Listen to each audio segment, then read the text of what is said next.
It was a tune-up fight at best. It was there to put him back on the map, to put him in the likes where he can call people out from his sort of podium within the UFC.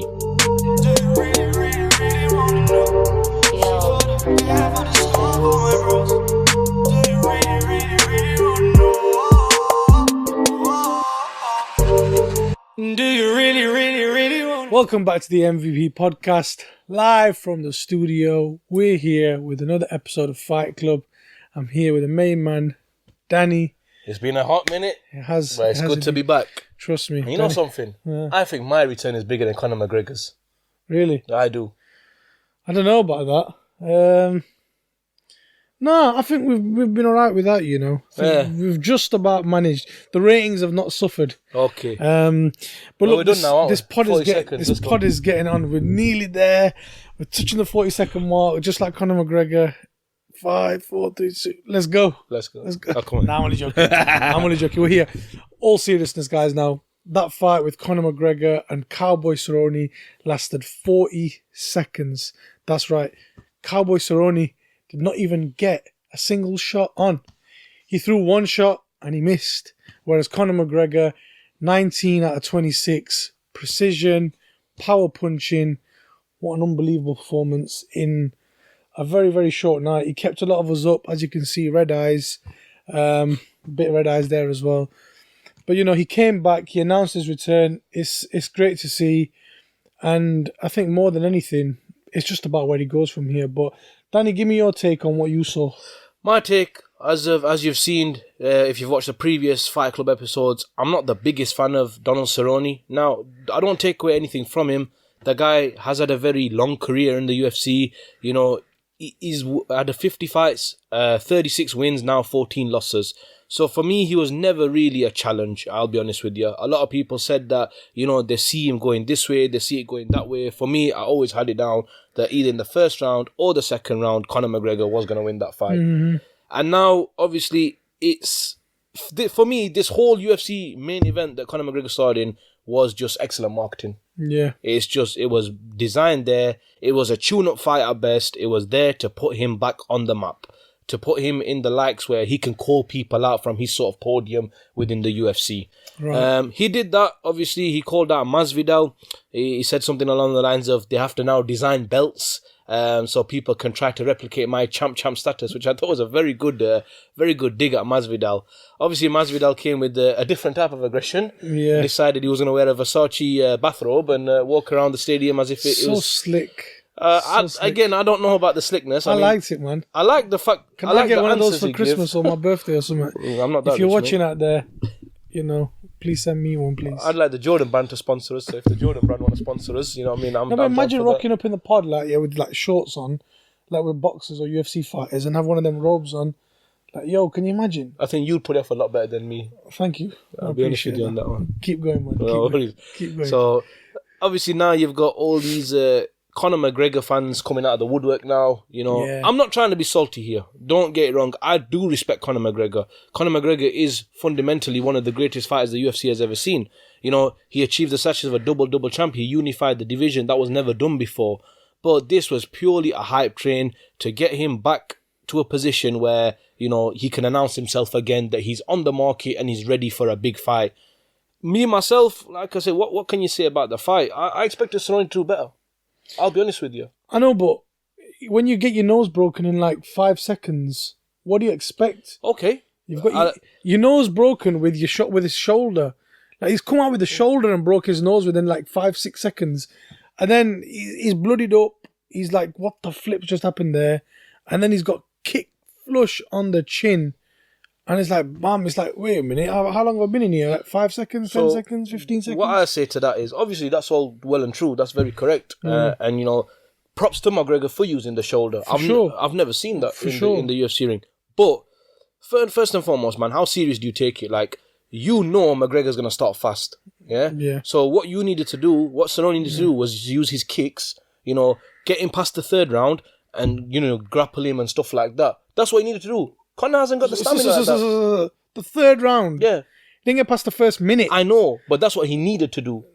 come on, man. Like, he needed to at least survive a round. He needed to at least keep the distance. I was saying Connor's going to look to close the distance when I was with Pepe. Yeah. McGregor just came in and absolutely just assaulted him. That's why I'm Literally disappointed, because we know how Conor McGregor fights. We know Conor McGregor fights like that. Surely, if you've had a training camp, you'd look into that and you'd think to yourself, like, look. I don't think he expected it. I don't think he expected him to come absolutely charging at him. I don't think anybody expected him to charge at him.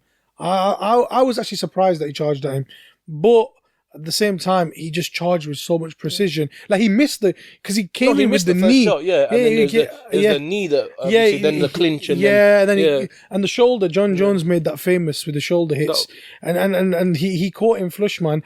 To be honest with you, I don't think it's that Cerrone didn't plan. It's just that he just didn't know what hit him, and he got hit so cleanly straight away. But surely after the first shoulder, okay, I can let that one slide. The second shoulder, the third shoulder. Yeah, that was no worrying. defense, mate. That was a bit worrying. There was about 4 or 5 shoulders that actually landed. Exactly. There was no response from him. That was surely a bit where worrying. was the response? Yeah, that was a bit worrying. I don't know if he was dazed. I don't know if he actually caught him in the nose, because sometimes if you get hit on the nose, it does flush. You do get a bit thingy, and because every time they've showed it is in slow motion, and it just looks normal, but he never really flinched. So I don't know. We'll have to see what he said. He didn't really say much in the post-fight interview. But yeah, like you say, man, just an unbelievable way to announce yourself. The fight, 40 seconds. He's done his job. He's got rid of him. He's got himself out there. It wasn't really a test fight or tune-up fight, really. Even, all the respect to Cerrone, but he's 36. He's on the wrong side of his career. He's done so much, but there was a lot, more difficult challenges. He's got his money fight now, hasn't he? Cerrone had his money fight. Yeah, I know, but you could forget Cerrone here. We're on about McGregor here. If McGregor should have taken someone a bit more of a challenge. He didn't, but he's done it now. But, like, for him going forward, the issue I've got is he's got a variety of options here. There's so many different names that he could go to. I mean, who would you like to see him fight next, ideally, if you could make that match? I think it's already set in stone. Personally, I think it's Masvidal. Do you think so? I think he's called him out. I think Masvidal wants that fight. Before the main event, I was watching the interview. I can't remember who was interviewing. Masvidal was getting interviewed, and he said, it was very funny interview, by the way. Yeah, it was, He said, how do you see this happening? Violence. Yeah, violence. What do you think about this violence? So, he wants that fight. I think that fight will happen. Whether or not they do want to put the BMF title on the line, I don't think that really... I think it's just a bit of glossing or a bit of butter on top of the...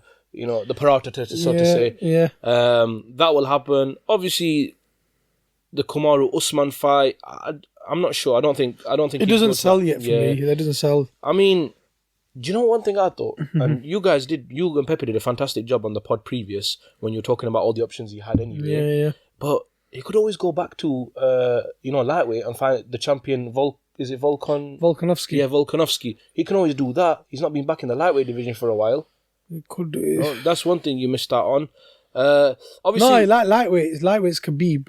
Volkanovski's featherweight. Sorry, featherweight. That's who. He's not going to do that. But he's fought a featherweight before, hasn't he? But that was before. He's not going to do that. He's not going to kill himself. He looks anorexic. No disrespect to anybody, but but he looks awful. He looks like he's suffering. So I don't want to see him ever go down that far again. Obviously, there's other talks as well of cross promotion happening once again. Apparently, Pacquiao. I don't want to see that personally. Pacquiao was one of the first to congratulate him actually on Instagram, and I think Dana White just now within the last 20 minutes in his press conference said the priority is to make the Khabib fight over the Masvidal fight. Okay. That makes the most sense. However, but do you think he's ready for that? However, Khabib wasn't there. Yeah. Khabib's name did not get mentioned once in any interview, and the fact that Masvidal was there and that Connor mentioned Masvidal and that makes the most sense because I don't think he's ready personally either. Yeah. I think the Masvidal fight, I agree with you. I think the Masvidal fight is probably the fight you want to make. It's explosive. Masvidal's a talker and a fighter. Yeah. He can back it up. He's backed it up many, many, many times. That's the fight for me you've got to make. There's just too much fireworks there. Man, that I want to see that Versace robe again, man. I'm telling you, man, I like that. Was slick. Really? That was slick. Man. I like that, man. I like that. I'll get you one off Manchester and that. No, I don't want Burhill them. Markets. No, I don't want them. Probably get I don't 30 want quid, them. bro. Don't want them. You can walk around with the confidence. don't want Yes, them. maybe it'll be I alright. didn't ask for one of them. You asked for a Versace robe. I want a legit one. Beggars I want can't a be legit choosers one. here, you know. I want a legit one. A legit one. Don't worry, I'll talk to Masvidal and he'll sort me one out. You'll give But me a right hook. No, but he's not gonna hit me, man. He's not gonna hit me, man. Me and him go way back, man. Fair dues. Me and Masvidal go way back. Nah, do you know what though? You mentioned Usman there. Yeah. The problem I've got with Usman is unbelievable fighter. Without doubt. Unbelievable fighter. But he's not a marketer. He's And not you a know Conor something? McGregor. He looked like he didn't want the fight. You know when they were panning the cameras towards. Oh yeah, he was doing all that. Yeah, I'm not really bothered. That nonchalantly, you know, giving it that guy. But you know, as well as that, you know, one other thing is that there could be a trilogy with the Diaz. I think Diaz is done. I think speaking to Pepe last week and having done a bit of my own research and just seeing a lot, I think Pepe. I think Diaz is done. That's where I disagree. Because yeah, okay, he did lose his last fight to Masvidal. Yeah, He got destroyed. he got destroyed. Fair dues. But you know something. The highest 3 pay-per-views were McGregor Habib, McGregor Diaz, and McGregor Diaz 2. So I think there is probably still a demand there. There is money there, but I think there's too many. The thing is with McGregor, I don't think he's got long left. Yeah. I don't think Khabib's got long left either. And because of that, I think they have to fight if that happens. And also, he's got to fight Masvidal. I think McGregor's only got 2 or 3 fights left in him, and that's it. He's To done. be honest though, if I was Habib, I wouldn't necessarily look at McGregor right now and think, yeah, I'll fight this guy again. But even if he does, it's not going to be till September at the earliest anyway. In my eyes, like that, it was such. Don't get me wrong, it's not a career-defining loss, yeah, because obviously he can always come back from it. But it was such a heavy impact of a loss, like psychologically. There's too much money. There's too much money there. And Khabib, I don't personally believe he's motivated by money. No.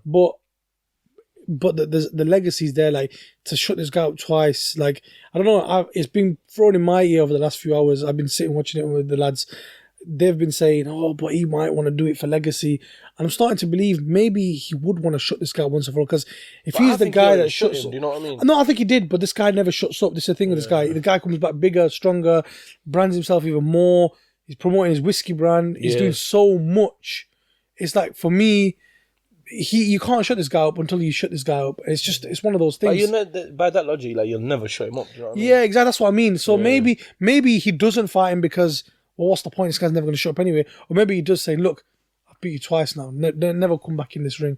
Never come back in this octagon. I don't know, man. It's going to be really, really exciting. What I do know is if McGregor's here to stay at 170, then 170 have found themselves another dance partner. Without a doubt. With Usman, with Masvidal, with all of these guys, with Covington. With Gaethje who wants to fight. Division, man. That division is now getting stacked, and it's good. It's good to see, man.